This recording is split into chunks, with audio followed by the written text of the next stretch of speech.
கஷாயம் செய்ய போகிறோம். இதுக்கு தேவையான பொருள் வந்து பனக்கற்கண்டு, உதிரி திராட்சை, தேவையான தண்ணி. முதல்ல அடுப்பை பற்ற வச்சுருவேன். நம்மளுக்கு தேவையான தண்ணியை அதில் வானலில் ஊற்றிடலாம்.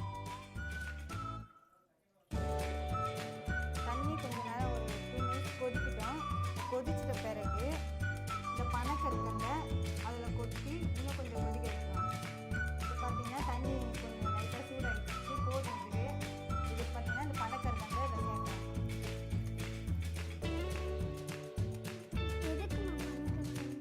இது வந்து பனக்கற்கண்டு எதுக்குன்னா, இப்போ வர ஒயிட் சுகரில் வந்து நமக்கு தேவையான சக்தி எதுவுமே கிடையாது, சரியா? அதனால தான் இது பனக்கற்கண்டு. அப்போ நாட்டு சக்கரை சொல்லுவாங்க. நாட்டு சக்கரை எதுக்கு தெரியுமா? அதாவது நம்ம உடம்பு சூட்டை வந்து கண்ட்ரோல் பண்ணுறதுக்கு. அதில் பார்த்திங்கன்னா இரும்பு சத்து நிறைய இருக்கும். இப்போ சின்ன குழந்தைங்களுக்கே பார்த்திங்கன்னா ரத்த சோகை, அந்த மாதிரி அனிமிக்கா ப்ராப்ளம் நிறைய இருக்கிறதுனால இதை வந்து நான் யூஸ் பண்ண போகிறேன். இது அம்மா வந்து உனக்கு டெய்லி இதை கொடுத்தனா ரொம்ப ஹெல்த்தாக இருக்கும். இப்போ நாட்டு சக்கரை கொதித்த உடனே இது உளுந்த திராட்சை இதில் தண்ணி கொதிக்கும் போது இந்த உளுந்த திராட்சை இதில் போட்டு இன்னும் கொதிக்க வைக்கணும். இது வந்து டீ காஃபியெல்லாம் அவாய்ட் பண்ணிவிட்டு டெய்லி காலையில் இதை தேநீராக பருகணுன்னா உடம்புக்கு அவ்வளோ நல்லது. இது இன்னும் நல்லா ஒரு 10 நிமிஷம் நல்லா கொதிக்கணும்.